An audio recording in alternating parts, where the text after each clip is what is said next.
Hello, everybody. It's Sandy Laws, and welcome to my podcast. I'm here again today with Jeremiah Delasio, and Jeremiah is my co host and producer. And we're continuing with our story about the Passion Week, which has been quite a journey, hasn't it?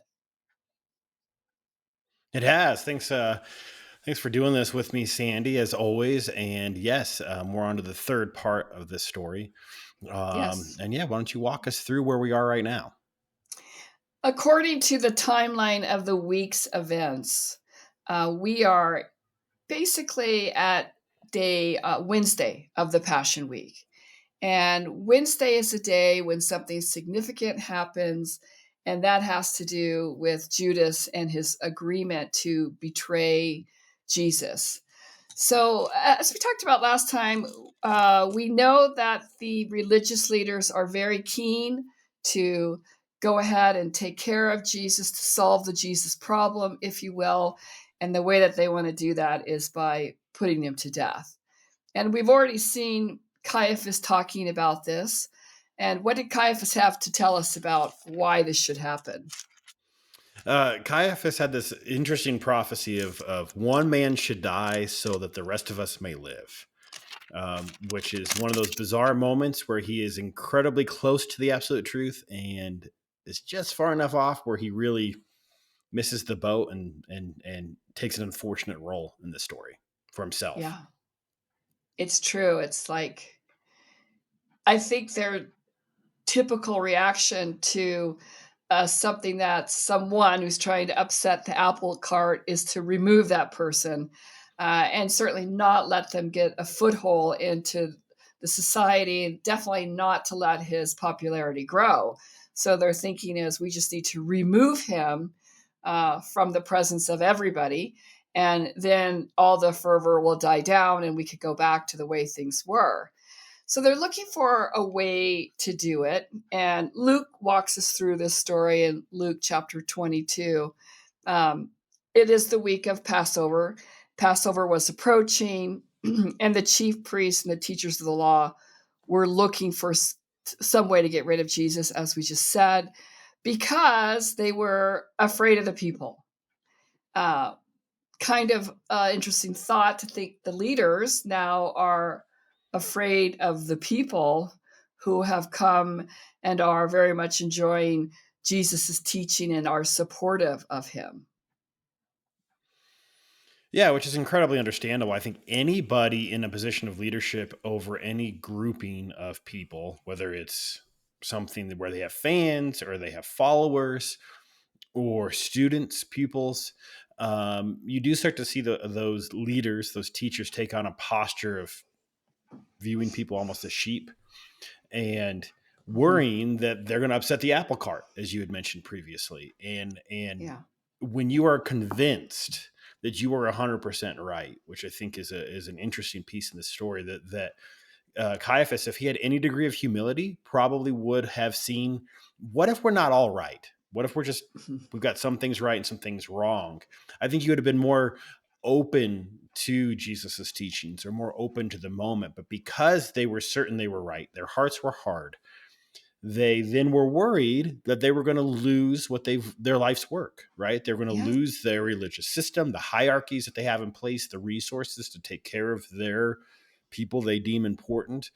And you see all of those things that started from probably noble causes, good humanity, a hard heart turned to kill their savior. Yeah, it's kind of shocking when you look at it that way, like their inability to even think about it a different way. But that's typical of people, don't you think? We If typical of particularly when a me, lot is at stake. for sure. How many times have I looked at something, whether it's in a social circle that I care about, to whether it's politics, to whatever that you're encountering in that moment, a family dynamic, even that you get very protective very quickly. You're fearful, right? And Yeah. fear makes you do really bizarre things. And that's where I think where Jesus is leading these people, I'm excited to go. He starts to address all their fears and give them comfort and hope.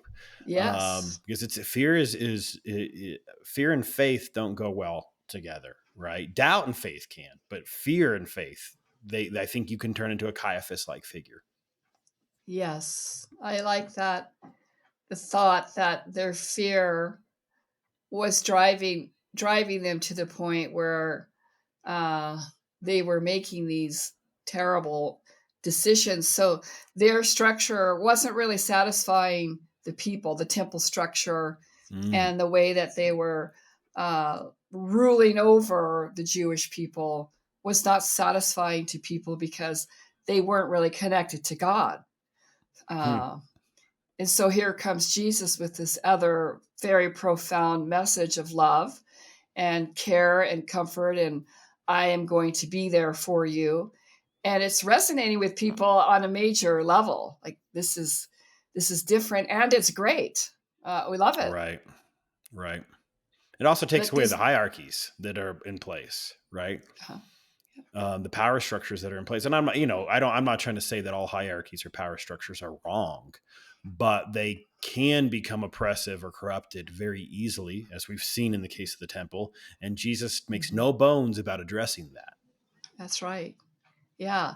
They're afraid of change. That's what they're really afraid of. Like, if you spend a minute and you talked about, like, what would have happened if they just said, okay, he's the guy.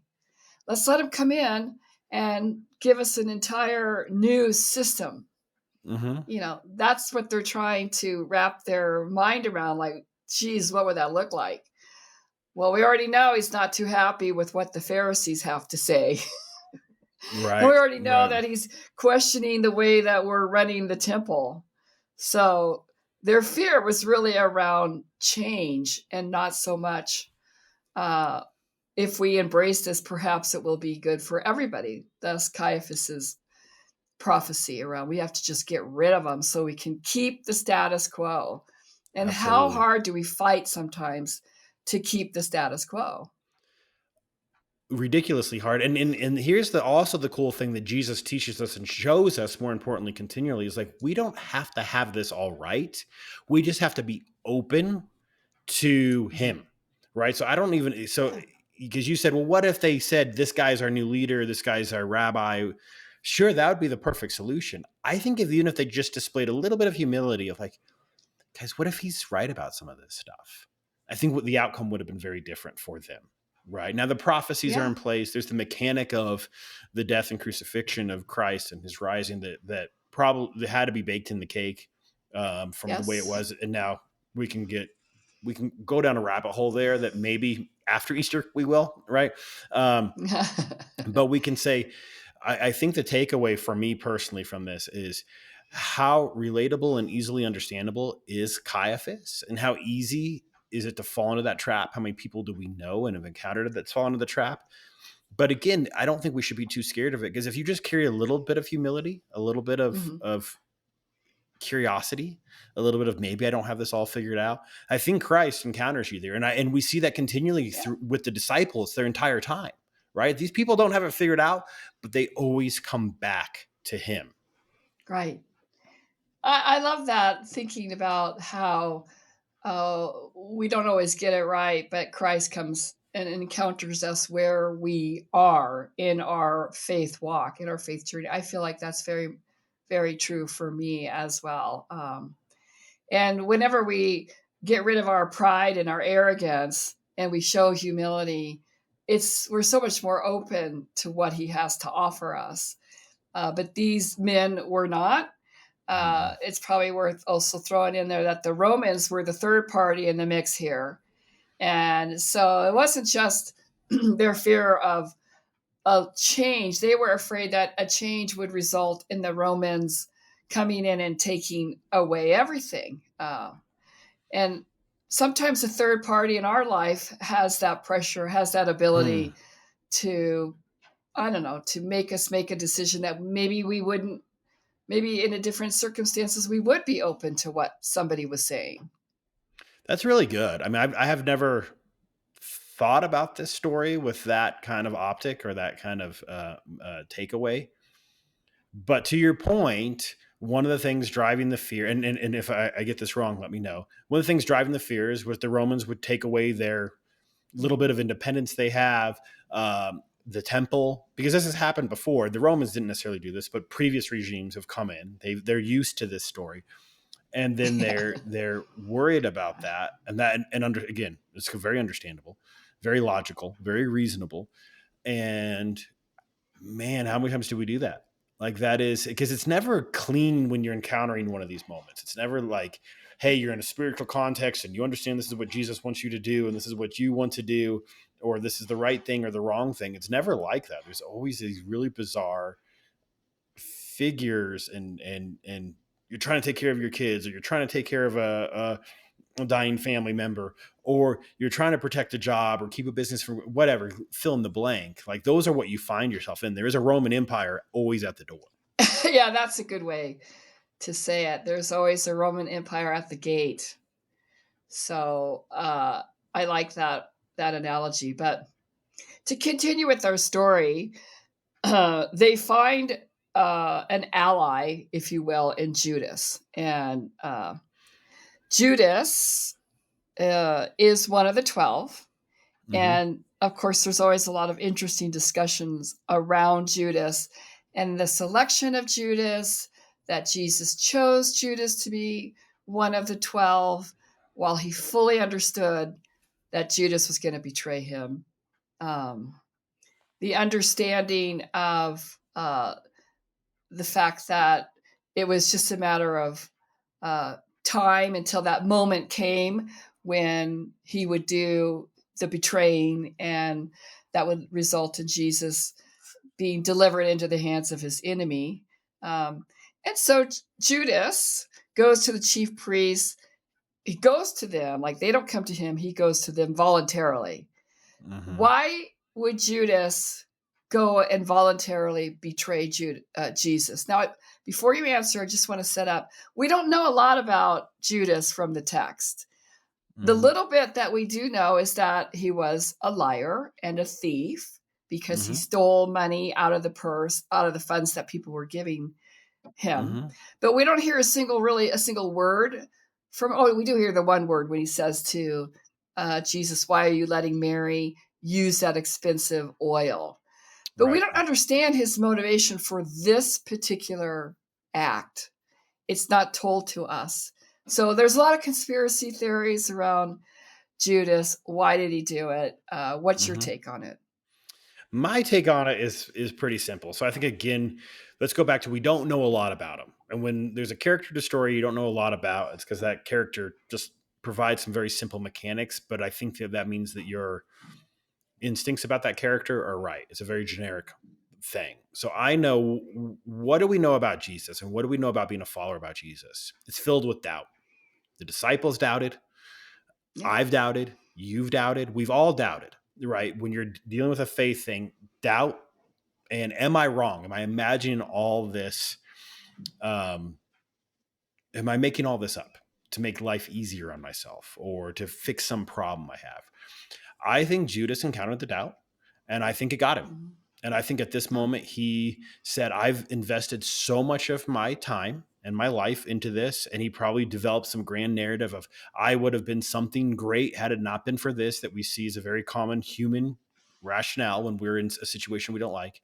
And I think he thought, I might as well get something out of my time. And I know how to get money. You can tell that money was a thing for him because of the Yeah. pieces in the story we do hear about him. He stole money from the purse, and he wasn't concerned about Mary washing Jesus's feet. He was worried about the cost of the oil, right? Right. And now he tried to put on this pious, well, we could have helped the poor with that. Slash, that's when the parenthetical kicks into the story of like, well, because he helped himself to the money purse. He wanted Right. that money. I think at that moment, he was already doing the calculus like, this thing's going bad. I think this thing's crazy. I've lost faith. I've opened the door to this. And then there's all the other spiritual mechanisms that the story tells us kicks into place because I think Mhm. he allowed himself to doubt. Yes. We can say, was this preordained? Was he chosen? Another time, another place, we can get into that. But we know that this is what happened, and he doubted. In my estimate, he doubted, and he decided, I'm going to get what I'm entitled now, and I'm going to go get Yeah. money because that's clearly what he Yeah. cared about. So that's my take on Judas, which again is a Okay. cautionary tale. Yeah. I mean, so what you're really saying is that in the end, his motivation was personal gain and maybe an exit strategy. Uh, on the other hand, we see some tiny bit of remorse when he tries to give the money back. For sure. Perhaps he thought it was a leverage of some sort. That's what some people say, Mm-hmm. that this would be a leverage to get Jesus to act in a way that he wanted him to act, Hmm. to do something to come against the religious authority to help implement or instigate a change. Mm-hmm. But that wouldn't have been in Jesus's nature. So it's shocking to think that Judas thinks that all of a sudden Jesus would pick up arms and come against the Romans or the religious Yeah, leaders. I don't personally buy that narrative. Again, we'll go back to the humility thing we talked about. I could 100% be Yeah, wrong on this. I think he tries to get the money back after he realized. I think he told himself a clean version of what would happen. yeah, And because we all do that, like, oh, this is going to be simple and clean, it's going to be whatever. And when it turned very not clean, meaning how the torture and the crucifixion, and I think that's when he's like, I need to wash my hands of this. I don't like this. And it's too late, you know? yeah. It's too late. It's far too late. But it is important to see here that Judas was guided by Satan. Mm-hmm. Then Satan entered into Judas, and that's a different discussion too. Like, Right. what is the cause of why some people have a demon in them, and how does that happen? That's a different discussion. But in this particular night, we goes to the chief priests and the temple guards, and they have a discussion. Here's how we can betray Jesus, and their response was delight. Oh, we're Hmm. so excited! We got all of our answers. The plan is going to unfold in a beautiful way, and it's going to be exactly what we hope for. And he said, okay, here's what I'll do. I'll look for an opportunity to identify and hand Jesus over to you, no doubt in a place that was a bit more private, if you will, not quite so public. So Mm-hmm. that's why we see this happening at night. Yeah. And we know that Satan has already tried to bring Jesus under his control during that time, that temptation in the desert. But here is Satan again saying, I'm going to have the upper hand on earth. And here's how it's going to happen. I'm going to have one of your own betray you, which is kind of sad, isn't it? Mm, for sure. Yeah. I think it's on one hand, it's incredibly sad. On also one hand, I think I'm going to choose the glass as half full side of it and say 11 stayed in an incredibly wild, difficult thing, right? Yeah. Like what they went through from the beginning of this to the end of this, not many of us would have stuck around. Yeah. I mean, but particularly if it weren't true, Oh, right? for sure. Oh, Like if it weren't if true, then nobody would have. if what was happening wasn't really a true miracle, Mm-hmm. and why would you stick around if it was some big engineered plot to create a deity out of a man named Jesus? Right. It makes no sense to me, but people do try to No. argue that. Well, I think that if Uh, somebody believes that, I don't think they're going to be listening to this podcast.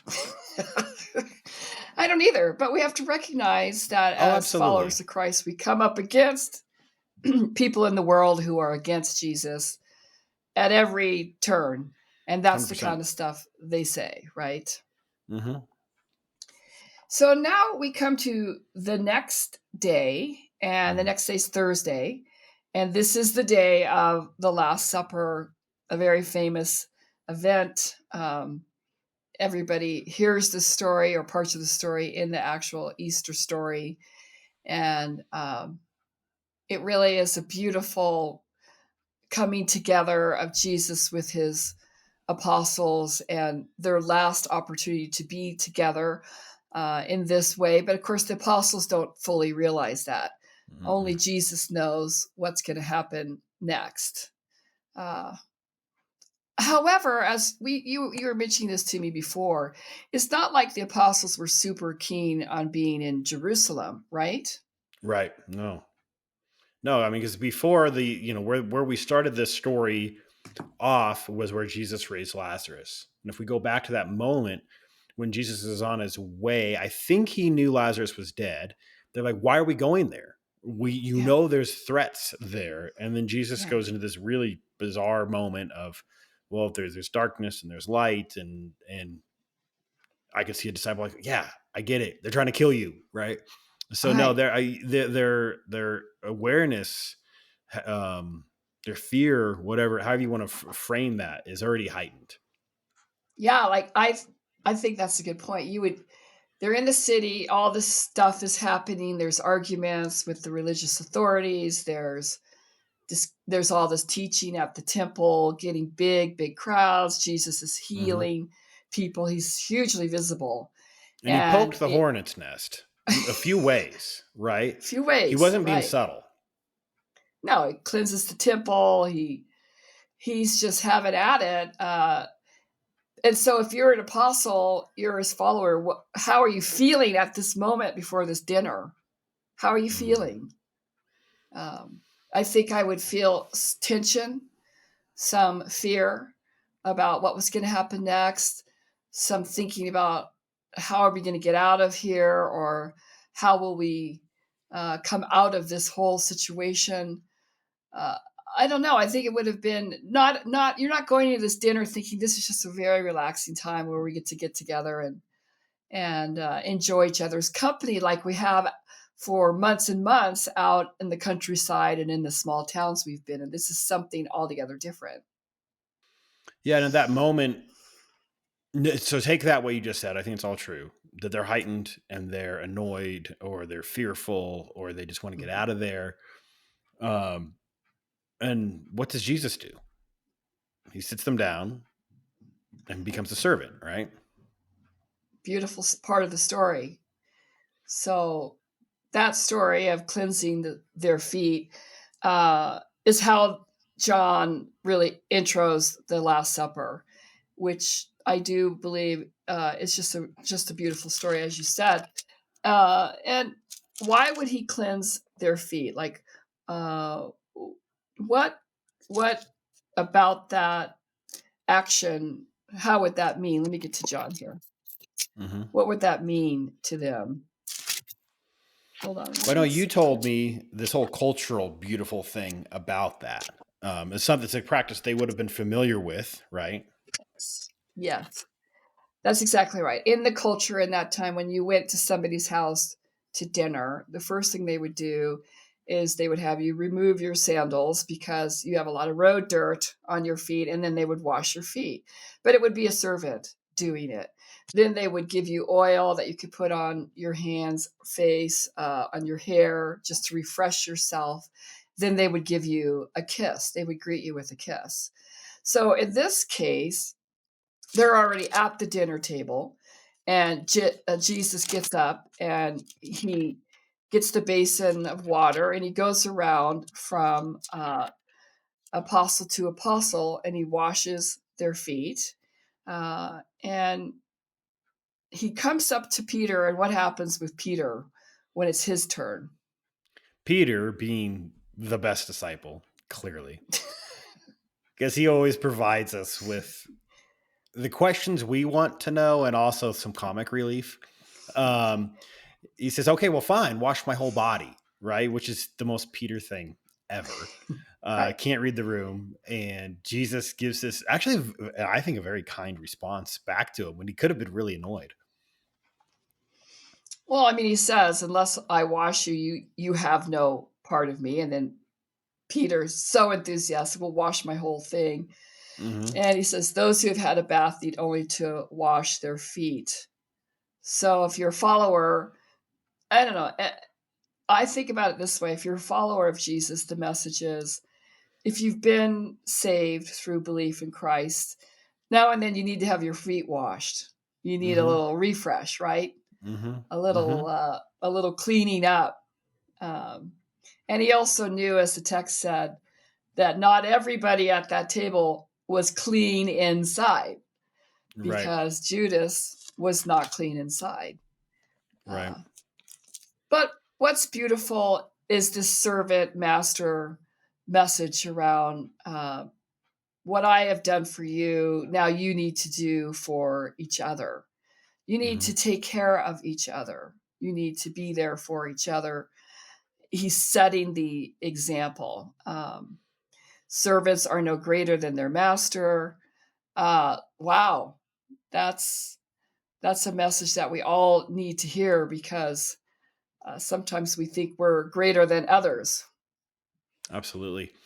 And I think just to go back to that moment with Peter, because I think multiple things can be true at any given point in time. Like Jesus is, I think, teaching us some theology that we can walk away with and use 2,000 years later.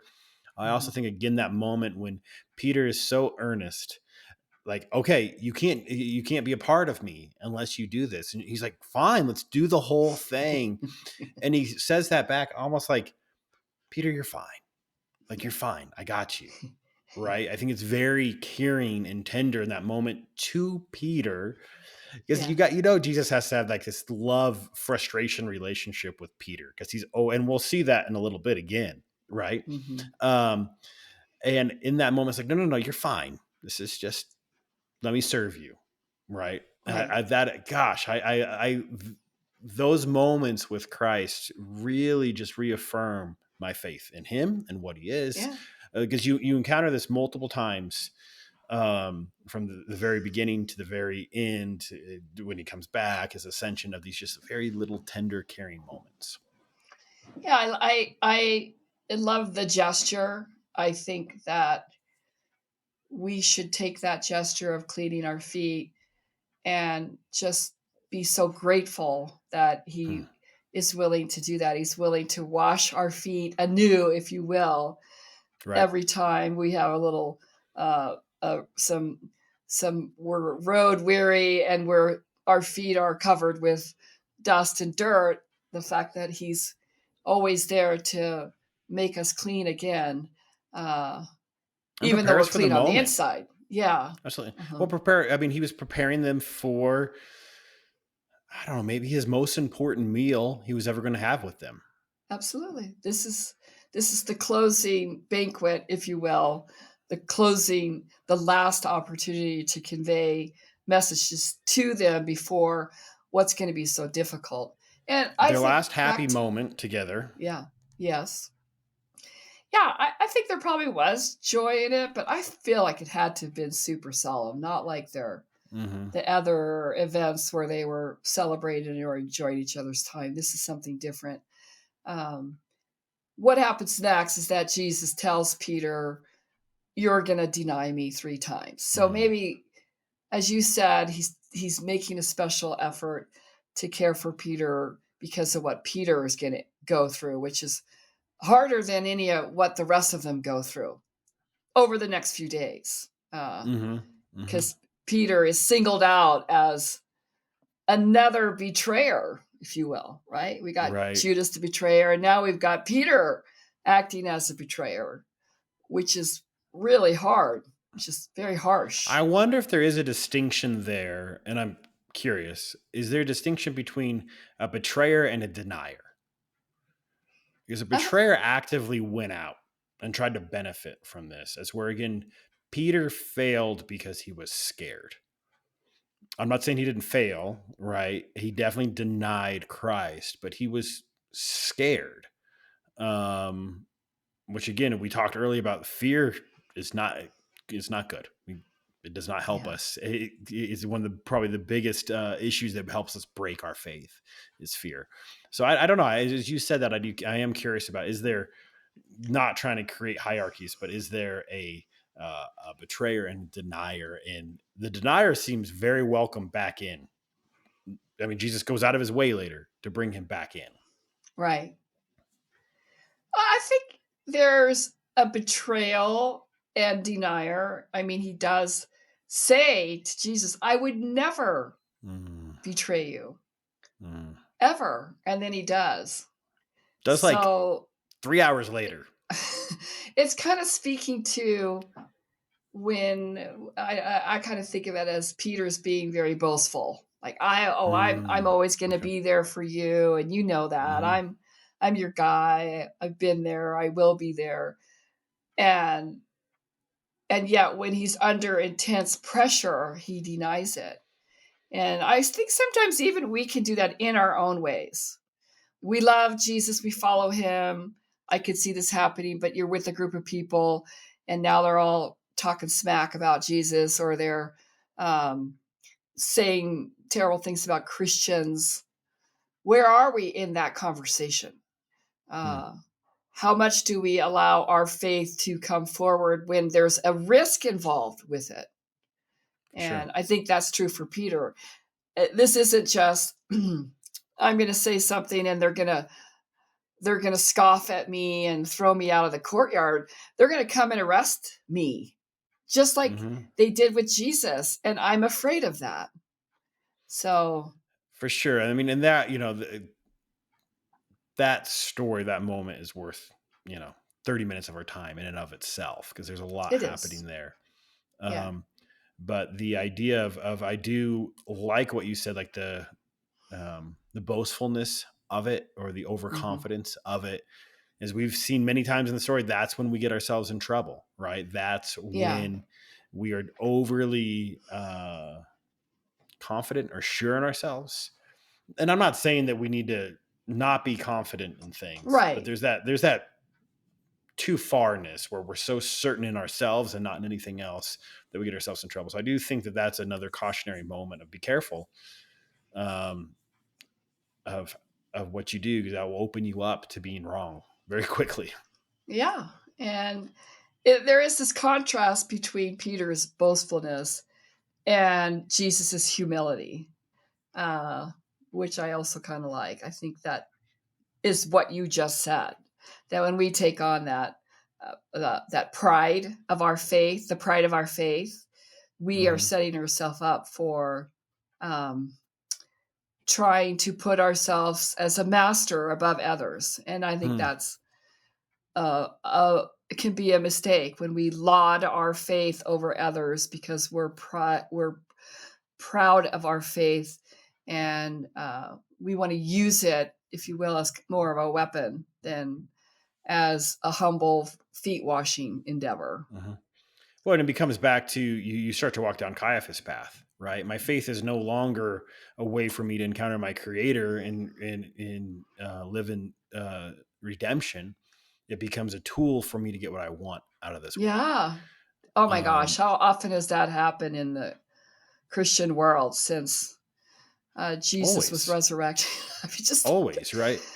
oh And I think that's again why sometimes the Peter is such a fun character and why he's so big is because it's like God knows we're gonna mess up a lot, yeah, and he's still gonna pursue us always. Now, I'm not excusing it or say just go mess up without any care at all, but I do think of you and I have come from some decent Christian structures and have encountered yeah, these pieces where the institution is thought about more than the impact of Christ, right? oh yeah, And it is these moments that are scary. And then you talked about previously of this idea of, well, if you're around people that talk smack, how are you going to react? And it's like, man, that is scary because we've also seen some really bad examples of how people react in the overconfident way, right? yeah, Um, yeah. uh, so I yeah, mean, so we we're at love this. how. Yeah, go ahead. I was just gonna say we're just at this dinner. We're at the dinner, That, and Jesus starts with this very long narrative. In fact, the Last Supper in John's Gospel is one of the most recorded words of Jesus in a And just a quick narration. question for you, Sandy, as a side note, just as because again, I'm always going to hammer the idea. Let's read ourselves in the story. So this was evening, so it's candle Evening, lit, right? right?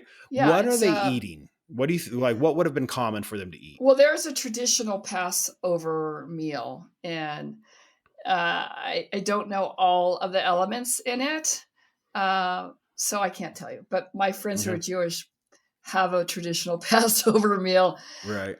It's like unleavened bread and there's bitter Right. herbs and there's Hmm. So it because would have been it's fragrant. There kind of probably would. sorry, it's based on what happened in the Exodus, right? The Hmm. Passover, the angel of death for the Jewish people at their door, and they had to depart with whatever they had. So they grabbed unleavened bread and other things, and they commemorate that Passover with this specific type of meal that relates to what did they have with them when they exited. So this has been going on for hundreds, for centuries, for 2 millennia, celebrating the Passover in this very same way. And there's certain they would have talked about this. Like everybody knows that. What am I trying to say? Everybody would have been in the frame of mind of the Exodus, and that is a Yes, backdrop to this story of what they're doing exactly. there. That I do think Right. that it's important for especially those of us in the West to remember that, because I think we can forget that pretty easily. Yeah. And so here is Jesus. He is the sacrificial lamb. He is the one who is sacrificed, having this meal with his apostles because he's going to be the one who takes the sins of everybody. So they're not knowing that, but they definitely know the story of the Passover meal and its Hmm. importance. They're gathered together, they're sharing their meal, and Jesus begins this long narrative with them. And there's so much that can be spoken about in terms of what he has to say, but there are certain things about it that I like. There's probably certain things about it that you like. So we could share some of the stories. I really love the fact that he comforts these men. He knows what's going to happen, and he knows they're tense. They're on edge about what's going to happen. And he turns to them in John 14, and he says, "Do not let your hearts be troubled." Like, Hmm. I know that you're feeling it, but trust in God and trust in me. uh, my father's house has plenty of room. If it were not so, would I have told you that I am going there to prepare a place for you? And if I go and prepare a place for you, I will come back and take you to be with me, that you also may be where I am. You know the place of where I'm going. And how do the apostles respond to that message? Overall, I mean, what I take from this is they're still confused and they're still, what is happening? I don't get it, which is very relatable as a Christian. There's many times where you feel like you're reading something, or as them, they're encountering this, like, Jesus, I'm sorry, but I'm not quite picking up what you're putting down. Can you help me out here? It's kind of like overwhelmingly what I get from these moments from them. Yeah, they're total humanity in the middle of a divine experience, right? They're humans in the midst of a very important, significant divine moment, and they're trying to come to terms with what are we supposed to do? What are we supposed to do? Thomas, our doubter, he Poor says, Thomas. Lord, we don't know where you're going. So how do we know the way? Right. Oh man, here Jesus has spent 2 years with them. He's talking about them, he's showing them the way, he's unveiling the kingdom of God to them right here on earth as fully God, fully human. And they're asking, how do we know which way to go? Oh, it would have been difficult. I mean, he's comforting them, but there's also a certain amount of, oh, geez. And then Philip responds by saying, look, all you got to do is show us your father, like show us God, and we'll be cool with that. Right. That'll be enough.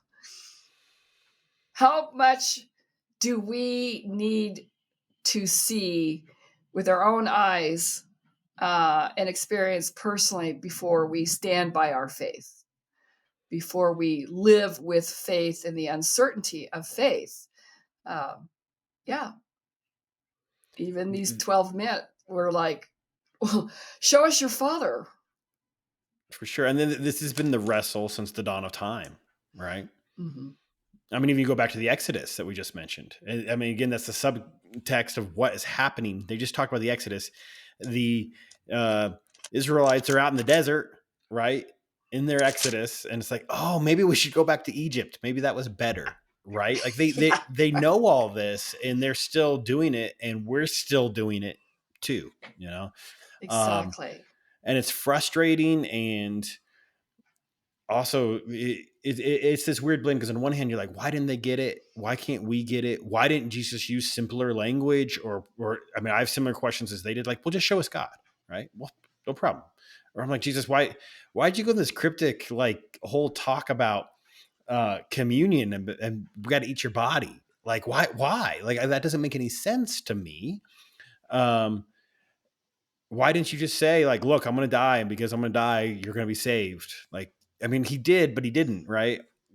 But yet, with all of that, with all this confusion, that history has always shown us that our species has, Yeah. our Maker is still pursuing us. Yeah. That's cool and scary, and all of it at once. Well, I admire the fact that they were willing to share their doubt Hmm. or their needs. Like, I need you to show me the way, even though you've been showing me the way, or I need you to show me the Father, so I know when you talk about your relationship with your Father that you are in Him and He is in you and you are one. That's true. Mm-hmm. I need you to show me something more than you've already shown me, which blows my mind because he's shown them all these miracles over and over and over. And again, if you saw a miracle or 1,000 of them, wouldn't your impression be slightly different than what they seemingly are coming to the table with? That's always the question that we walk up to the table with, right? And anytime that's happened in any story, the answer is no, right? The answer, because look of all the miracles that happen in the Old Testament. Again, they're out on an exodus. They were saved from Egypt. Right. These plagues came. The Red Sea opened up, right? All this stuff. And then they go, Moses is off getting the 10 Commandments, and they instantly melt idols, right? Yeah. And I don't think that that was some really bad group of people. I think that was all of us would do that, right? And Yeah. then the same thing with the disciples. They live, eat, and breathe this for you would claim to your thought on your theory on about 2 years, Hmm. and they're still confused as ever.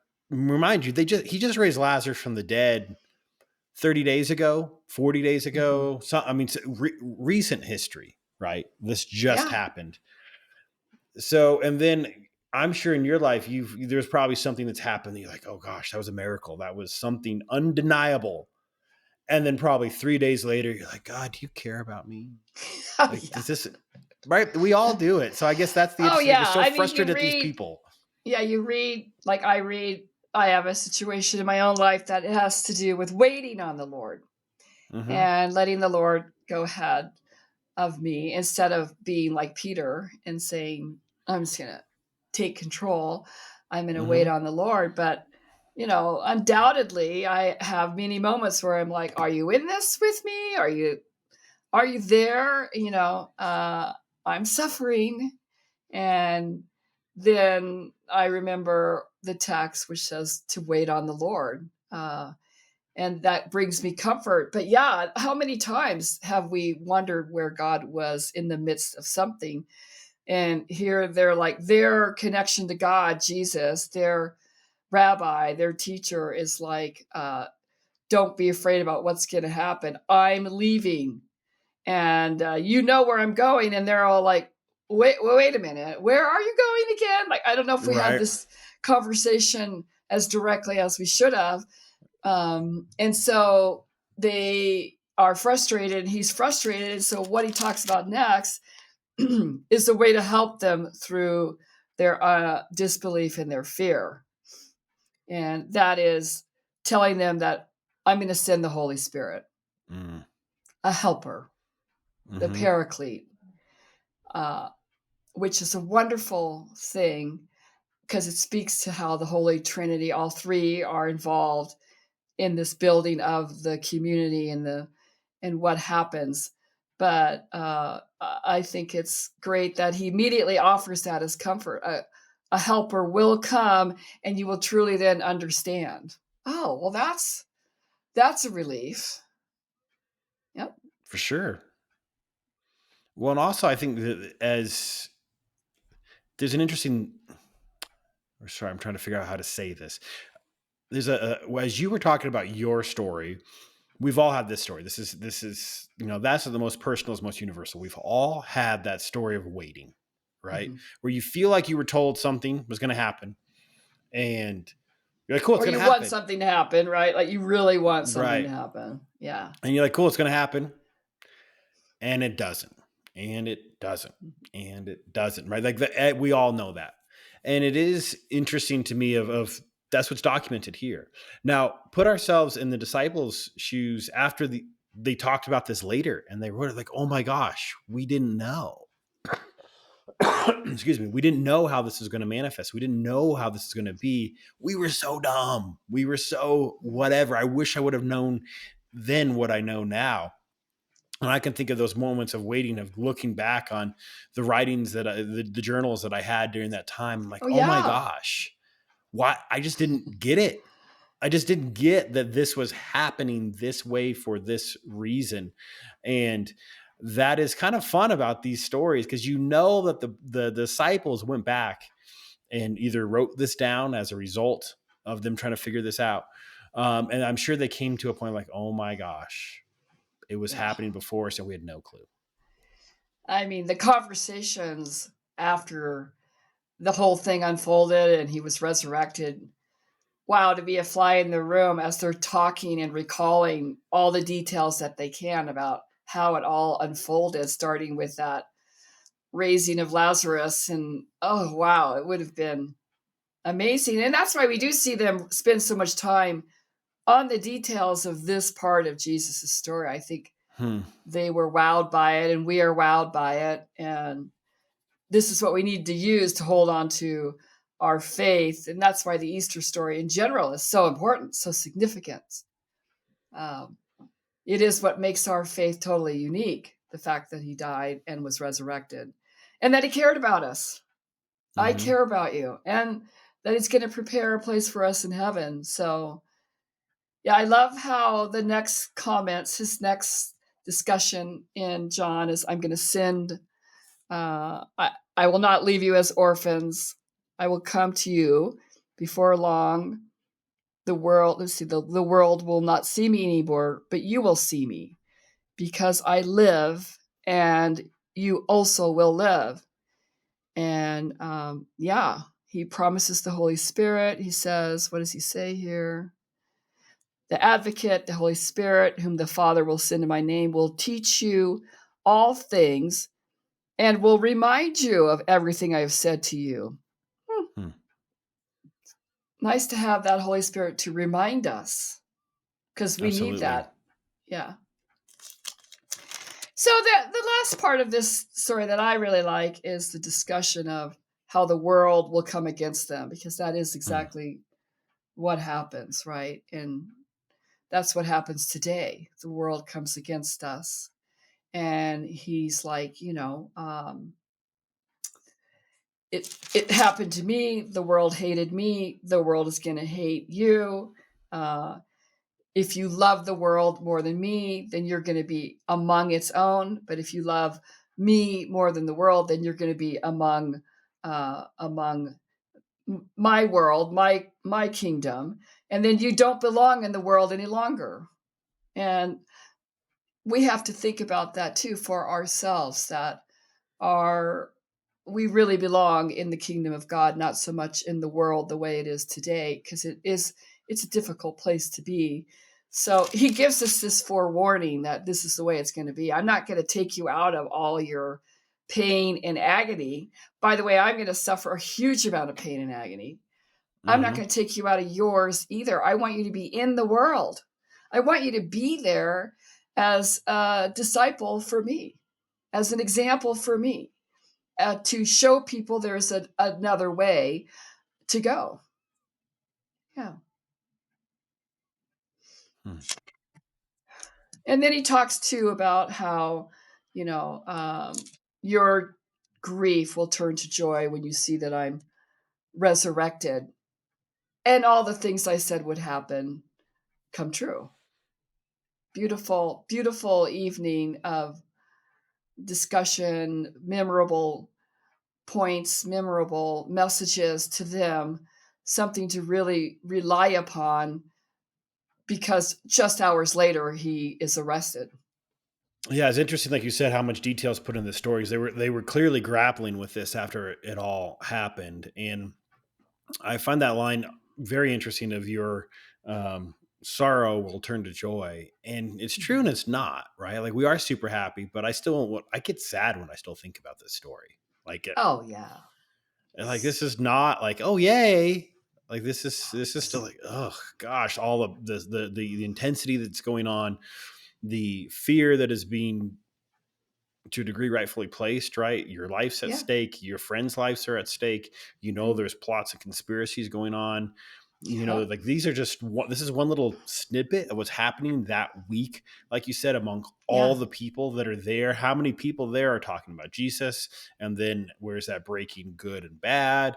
And then all the yeah, people saying, the table side conversations of like, well, they just need to get rid of him. They need to exile him. They need to kill him. Or no, we should like all of that, the sea of that is happening, and they're in this like eye of the storm right. moment, and it doesn't seem joyful to me. So No, like most lines of Jesus, it's kind of like, well, I believe what you're saying, I also don't understand it, if that makes sense. yeah, in the moment, I think for sure. Uh, but he had been consistent in his message about what was going to happen. He had told them already he was going to die. And now it's coming to fruition, which is actually when something really does happen after we've waited so long. And then something does happen. Like he, he does what he thinks is best for us. It happens in a moment or it unfolds very quickly. And we're like, this is amazing, right? It's amazing. We have those Absolutely. the same kind of experience that they did when they realized that he was resurrected and they were all restored except for Judas. He was Right. not restored. Right. So uh, this is a very hard story. The sorrow is really real. Sometimes over Easter, like I just cry. Like I'm so sorry that they did that to you. You were innocent. Hmm. It's so wrong. It makes me feel very sad for him. Uh, Absolutely. And knowing that we all have a degree of accountability in the story of why that happened, right? um yes. like that yeah, it's hard to deal with, right? It's hard to think about. And then also it's one of them, like if you're to say where probably most of the doubt in our faith kicks in, it's around this story, right? Yes. It's around the Hmm. story of the person that we believe is the mechanism of our faith was murdered and raised from the dead 3 days later. Right. um it's super easy to doubt that story, and Oh, then sure. it's crazy. So I think that sometimes can, I know for me, bring a reluctance to even engage this story, because it's like, man, if I don't think about this too much, I don't doubt it as much, and I don't have to think about why that had to happen. And there's the degree of accountability that I hold for that happening. um so I don't know. It is a hard story, and I don't. There's a lot of joy in it, like he said, and there's also still a lot of sadness around it. There's like, There's a why did it huge have to be amount this way? of heaviness around the whole thing, and Hmm. but I love how in the midst of the heaviness, he's reaching out to his apostles and saying he's comforting them. Mm, Uh, for sure. it's a good message to us too. But every year we're reminded of the story, we take in a little bit more of the gravity of what he actually did for us, which is very restoring and important to our faith. We need that. We need to feel the weight of it so we can fully experience the gift of it, is what I think. So, So I think there's the value in the church calendar of we encounter Christmas every year, we encounter this story every year, and right. every year a different piece of it comes out to me, Yeah. and means something more to me. The stories build upon themselves, so it is a huge blessing and luxury that we get to go back to these over and over again. It's true. I think they are probably a little jealous of the fact that we have it all written down and we can refer to it, and you know, we'll have to see what they say in heaven. So, Absolutely. our next podcast is we're going to be talking about, of course, the actual trials Mm. and the crucifixion and resurrection of Christ all in one session. Uh, by the way, I just wanted to remind you that I've written a booklet called The Path of the Passion, and you can download that on my website. And it actually lays out all the places where all of these steps took place, a little bit of background, so that you can picture it in your mind's eye and see the path that Jesus took. So I hope that people will go ahead and sign up for that. And Jeremiah, as always, I love your insight and the way that we think about it together and separately. It's very, I don't know, it just feels so good. So, Sandy, do we actually go that far in our next podcast, or are we just going to the Garden of Gethsemane in the next one? Yes, actually, you're right. We got to You're go just so through this excited to jump whole. ahead. Not really. We have to go to the Gethsemane story, which is very sad. Maybe that's why I wanted to skip it. And Mm-hmm. then the arrest. And then our fifth podcast will be about the trials and the crucifixion and resurrection. So we have a little bit more of a journey to take with Jesus. And I'm glad about that. Thanks Perfect. for bringing that to my attention. No problem. That's what I'm here for. All right. Well, have a great day, Sandy, and I look Yeah. forward to this. Yeah, me too. All right. Bye bye. Take care.